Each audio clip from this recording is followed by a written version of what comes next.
167 ಕೋಟಿ ಹಣವನ್ನು ಈ ಸಮೀಕ್ಷೆಯನ್ನು ನಡೆಸೋದಕ್ಕೆ ನೀವು ಬಿಡುಗಡೆ ಮಾಡಿದಿರಿ. ಹಾಗಿದ್ರೆ ಈಗ ನೀವು ಹೇಳ್ತಾ ಇದ್ದೀರಿ ಮತ್ತೊಮ್ಮೆ ಸಮೀಕ್ಷೆ ಮಾಡ್ತಿದ್ದೀವಿ ಅಂತೇಳಿ. ರಾಜ್ಯದ ಜನರ 167 ಕೋಟಿ ಹಣದ ಕತೆ ಏನು ಸ್ವಾಮಿ? ಹೊಳೆಯಲ್ಲಿ ಹುಣಸೆಹಣ್ಣು ತೊಳೆದಂಗಾಯ್ತು ಅಂತಾರಲ್ಲ, ಹಂಗಾಯ್ತಾ ಈ ಕತೆ ಅಂತ. ರಾಜ್ಯದ ಮುಖ್ಯಮಂತ್ರಿಗಳು, ಈ ರಾಜ್ಯ ಸರ್ಕಾರ, ಕಾಂತರಾಜು ಆಯೋಗ ಸುದೀರ್ಘವಾಗಿ ಅಧ್ಯಯನ ಮಾಡಿ ರಾಜ್ಯ ಸರ್ಕಾರಕ್ಕೆ ಕೊಡ್ತಲ್ಲ ಈ ವರದಿಯನ್ನು, ಶೈಕ್ಷಣಿಕ ಸಮೀಕ್ಷೆಯನ್ನು ಯಾಕೆ ಪುರಸ್ಕರಿಸಲಿಲ್ಲ ಅನ್ನುವಂಥ ಪ್ರಶ್ನೆಗಳಿದ್ದಾಗ ನಮಗೆ ಗೊತ್ತಾಗುವಂಥದ್ದು ಏನು ಅಂದರೆ, ಈ ಶೈಕ್ಷಣಿಕ ಸಮೀಕ್ಷೆಗೆ ಬಲಾಢ್ಯ ಜಾತಿಗಳ, ಮುಂದುವರೆದ ಜಾತಿಗಳ ಒಪ್ಪಿಗೆ ಇಲ್ಲ.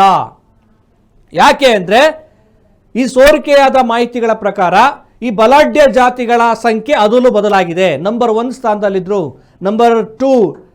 ಹೀಗೆ ಈ ರಾಜಕೀಯದ ಪಾರುಪತ್ಯವನ್ನು ನಾವೇ ಅನುಭವಿಸಬೇಕು, ನಮ್ಮದೇ ಡಾಮಿನೇಟ್ ಅಂತ ಹೇಳ್ತಾ ಇದ್ದ ಸಮುದಾಯಗಳ ಜನಸಂಖ್ಯೆ ಕಡಿಮೆ ಆಗಿದೆ, ಮತ್ಯಾವುದೋ ಸಮುದಾಯದ ಜನಸಂಖ್ಯೆ ಏರಿಕೆ ಆಗಿದೆ. ಇದು ಆ ಸಮುದಾಯಗಳಿಗೆ ಇಷ್ಟ ಆಗಿಲ್ಲ. ಹಾಗಾಗಿ ಈ ಜಾತಿ ಸಮೀಕ್ಷೆಯನ್ನು ಅವು ವಿರೋಧ ಮಾಡ್ತಾ ಇದ್ದಾವೆ. ಇರಲಿ, ಜೊತೆಗೆ ರಾಜ್ಯದ ಪ್ರಭಾವಿ ಮಠಾಧೀಶರು ಈ ಸಮೀಕ್ಷೆಗೆ ವಿರೋಧವನ್ನು ವ್ಯಕ್ತಪಡಿಸಿದ್ದಾರೆ. ಯಾಕೆ ಕೆಲ ಮಠಾಧೀಶರು ಈ ಸಮೀಕ್ಷೆಗೆ ವಿರೋಧವನ್ನು ವ್ಯಕ್ತಪಡಿಸಿದ್ದಾರೆ ಅಂತಂದರೆ, ಅವರಿಗೆ ಆಯಾ ಸಮುದಾಯದ ಆದ್ಯತೆ ಬಹಳ ಮುಖ್ಯ ಆಗತ್ತೆ. ಅವರು ನಿರೀಕ್ಷೆ ಮಾಡಿದಂಥ ಒಂದು ವರದಿ ಆ ಸಮೀಕ್ಷೆಯಲ್ಲಿ ಬರಲಿಲ್ಲ, ಸಹಜವಾಗಿ ಅದು ವಿರೋಧ ವ್ಯಕ್ತ ಆಗಿದೆ. ಇನ್ನೊಂದು ಮತ್ಯಾಕೆ ವಿರೋಧ ಅಂದರೆ, ಸ್ವಪಕ್ಷದಲ್ಲೇ ಇರುವಂತಹ ಪ್ರಬಲ ಸಮುದಾಯದ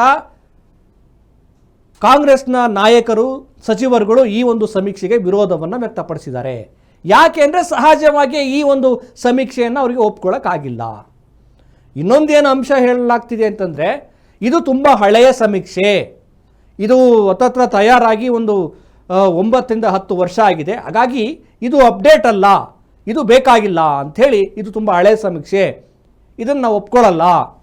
ಆಮೇಲೆ ಇದು ವೈಜ್ಞಾನಿಕ ಅಲ್ಲ, ಯಾಕೆಂದರೆ ನಮ್ಮ ಮನೆಗಳಿಗೆ ಬಂದೇ ಇಲ್ಲ ಅಂಥೇಳಿ ಎಷ್ಟೋ ಜನರು ಹೇಳ್ತಾ ಇದ್ದಾರೆ. ಆದರೆ ವೈಜ್ಞಾನಿಕ ಸಮೀಕ್ಷೆ ಅಂದರೆ ಏನು?